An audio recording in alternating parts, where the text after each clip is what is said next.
இன்றைக்கி நமக்கு மாங்காய் ஊறுகாய் எப்படி பண்ணுறதுன்னு பார்க்கலாம். அதுக்கு நான் 2 மாங்காய் எடுத்து இருக்கிறேன். இதை நான் கட் பண்ணி எடுக்கிறேன். இந்த சைஸுக்கு கட் பண்ணி எடுத்துக்கோங்க. இதை நான் இப்போ ஒரு 2 மணிக்கூர் ஃபேன் காட்டில் கீழே உணர வைக்கிறேன்.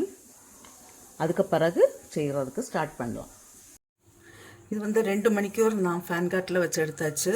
இது நம்ம எதுக்காக அப்படி வைக்கிறோன்னா, இதில் மாங்காயில் ஏதாவது ஈரம் இருந்துன்னா அது உணர்ந்து கிடைக்கிறதுக்காக தான் வைக்கிறோம். இப்போ இதுக்கு ஒரு மசாலா நமக்கு ரெடி பண்ணலாம். 1 ஸ்பூன் வெந்தயம் எடுத்துருக்கிறேன், 3 ஸ்பூன் கடுகு இந்த ஸ்பூனில் தான் எடுத்துருக்கிறேன். இதை இப்போ நமக்கு லைட்டாக வறுத்து எடுக்கலாம்.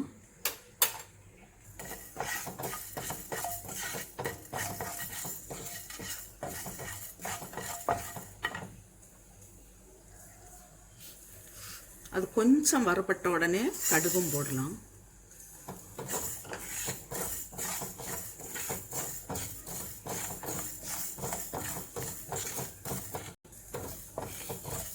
இது வறுபட்ட போதும். இது இப்போ ஆறின பிறகு நமக்கு மிக்சியில் அதை பவுடர் பண்ணி எடுக்கலாம். இப்போ இது கூட ஒரு கைப்பிடி நிறைய பூண்டு, ஒரு 3 பூண்டை உரிச்செடுத்தது தான் அது. இனி இந்த பவுடர் பண்ண வெந்தயமும் கடுகும்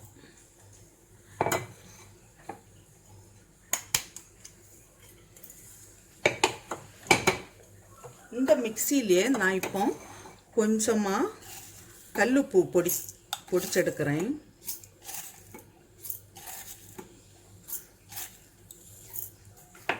நாலு ஸ்பூன் பொடிச்செடுக்கிறேன்.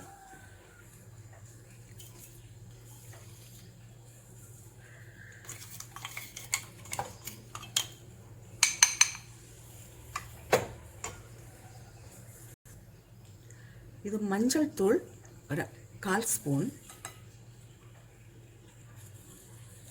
சில்லி பவுடர்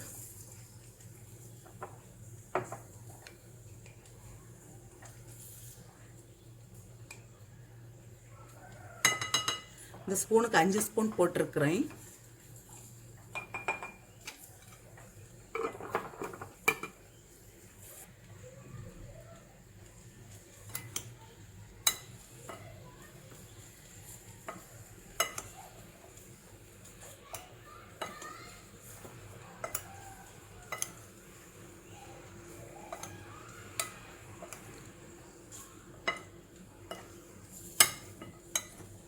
கொஞ்சம் கூட நான் மிளகாய் தூள் போடுறேன்.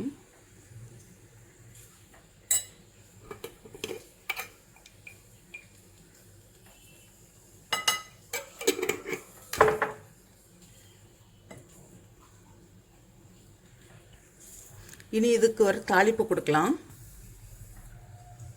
நல்லெண்ணெய் சேர்க்குறேன்.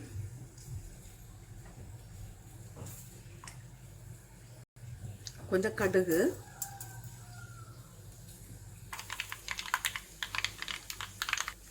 நான் இப்போ ஸ்டவ் ஆஃப் பண்ணுறேன். இதை ஆறட்டும். ஆறின பிறகு நமக்கு மாங்காயில் விடலாம். இந்த மாங்காயிலே கொஞ்சம் பெருங்காயத்தூள் சேர்க்குறேன்.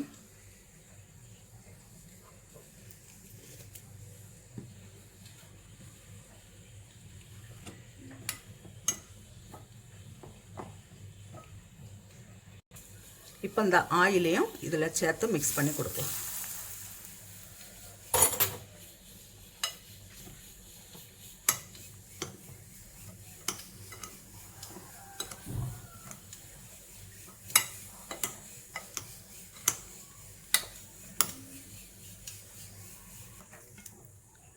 இதை நான் இப்போ ஒரு பாட்டிலுக்கு மாற்றுறேன்.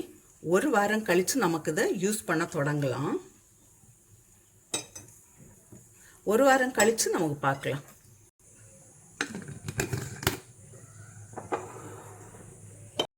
இது மாங்காய் ஊறுகாய் போட்டு 1 வாரம் ஆயிடுச்சு. நான் ஒவ்வொரு நாளுமே இது போல் இப்படி குலுக்கி ஒவ்வொரு நாளுமே வைக்கிறது. இதை இப்போ நமக்கு ஒரு பாட்டிலில் ஸ்டோர் பண்ணி வைக்கலாம்.